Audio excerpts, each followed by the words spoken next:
Hello guys, അപ്പോൾ നമുക്ക് ഇന്നൊരു ഹൗസ് വാമിംഗ് ഉണ്ട്. അപ്പോൾ ഞാൻ ആക്ച്വലി അതിന് പോകാൻ ഒരുങ്ങി നിന്നിട്ട് കുറച്ച് നേരമായി, പക്ഷെ ഞാൻ ഇറങ്ങിയിട്ടില്ലായിരുന്നു. അപ്പോഴാണ് ഇത് സംഗീത വിളിച്ചിട്ട് തന്നെ, ചേച്ചി കുറച്ച് ഫോട്ടോ എടുക്കണം, നോക്കേ ഫോട്ടോ എടുത്തിട്ട് വരാമെന്ന്. അങ്ങനെ തന്നെ ഫോട്ടോ എടുക്കാനായിട്ട് നമ്മളിത് നേരെ ബീച്ചിലോട്ടാണ് വന്നത്. ഇവിടെ ആകുമ്പോൾ അത്യാവശ്യം ആംബിയൻസ് കിട്ടുമല്ലോ നമുക്ക് ഫോട്ടോയ്ക്ക്, ബാക്ക്ഗ്രൗണ്ടും കാര്യങ്ങളൊക്കെ. പിന്നെ നല്ല വെയിലായിരുന്നു, ആ വെയിലൊന്നും മൈൻഡ് ചെയ്യാതെ ഫോട്ടോ അടിപൊളിയായിരിക്കും എന്ന് പ്രതീക്ഷയിൽ ഞങ്ങൾ തന്നെ ഫോട്ടോ ഒക്കെ എടുത്തു. അപ്പോൾ ഇതാണ് കുറച്ച് ഫോട്ടോസ് ഞാനിവിടെ കൊടുക്കുന്നുണ്ട്. കുറച്ച് ഫോട്ടോസ് കൊടുക്കുന്നുള്ളൂ. നമ്മൾ ഇഷ്ടം പോലെ ഫോട്ടോ എടുത്തായിരുന്നു, രണ്ടുപേരും മാറി കയറി എടുക്കുമായിരുന്നു.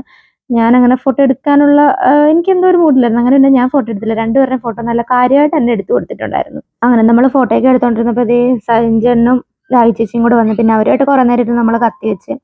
പിന്നെ അവിടെ ഇരുന്നപ്പോൾ നമുക്ക് നല്ല കാറ്റുണ്ടായിരുന്നു. അങ്ങനെ തന്നെ കുറേ നേരം അവിടെ ഇരുന്ന് അത് കഴിഞ്ഞ് എല്ലാവർക്കും വിശപ്പിന്റെ വിളി വന്നപ്പോഴത്തേക്കും നമ്മൾ പെരവാസ്തുവിൽ വീട്ടിലോട്ട് പോവാണ് ഗെയ്സ്. അപ്പോൾ ഏകദേശം ഉച്ചയായി, അവിടെ വിളമ്പുന്ന ടൈമായി.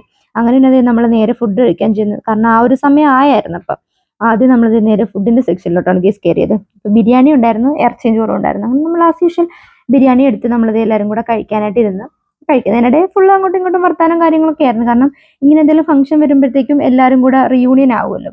അങ്ങനെ ഇരുന്ന് ഫുഡൊക്കെ കഴിച്ചു. അപ്പോൾ നമ്മുടെ സാൻഡ്രിയ വന്ന് പിന്നെ അവളുടെ കുറച്ച് വീഡിയോസും കാര്യങ്ങളൊക്കെ എടുത്ത്, ഞാൻ വീഡിയോ എടുക്കാന്ന് പറഞ്ഞപ്പോഴത്തേക്കും അവൾ എനിക്ക് പിടിച്ചു തന്നു, നീ എങ്കിൽ ഇവളുടെ എടുത്തോ എന്ന് പറഞ്ഞിട്ട്. അങ്ങനെ പിന്നെ അവളുടെ കുറച്ച് വീഡിയോസൊക്കെ എടുത്ത് പിന്നെ നമ്മൾ നേരെ വീട് കാണണമല്ലോ, പെരവസ്തുലിക്ക് വന്നാൽ നമ്മൾ വീടെങ്കിലും കണ്ടിരിക്കണമല്ലോ. അങ്ങനെ പിന്നെ വീട് കാണാനായിട്ട് നേരെ നമ്മൾ അകത്തോട്ട് കയറി.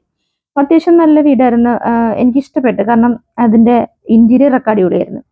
താഴെ ഒരു റൂമും കിച്ചണും വാഷ്റൂമും ഒക്കെ ആയിട്ട് സെറ്റ് ചെയ്തിരിക്കുന്ന, മേളിൽ 2 റൂം, അങ്ങനെ ഒരു പാർട്ടീഷനായിട്ടായിരുന്നു അത് ചെയ്തിരുന്ന.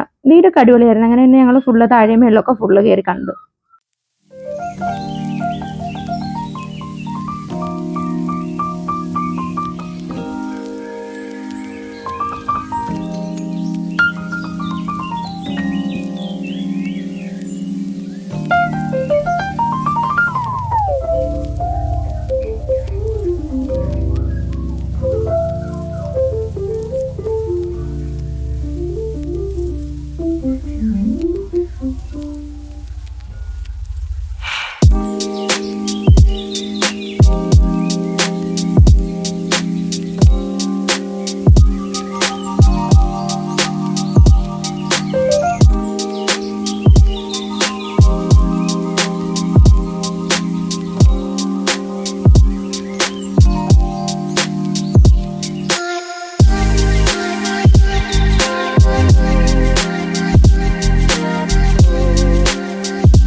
എനിക്കിവിടെ ഏറ്റവും ഇഷ്ടപ്പെട്ടത് ഈ സ്റ്റെയറിന്റെ ഈ ഇന്റീരിയർ ആയിരുന്നു, നല്ല അടിപൊളിയായിരുന്നു കാണാനായിട്ട്. അപ്പോൾ ഓക്കെ, ബൈ.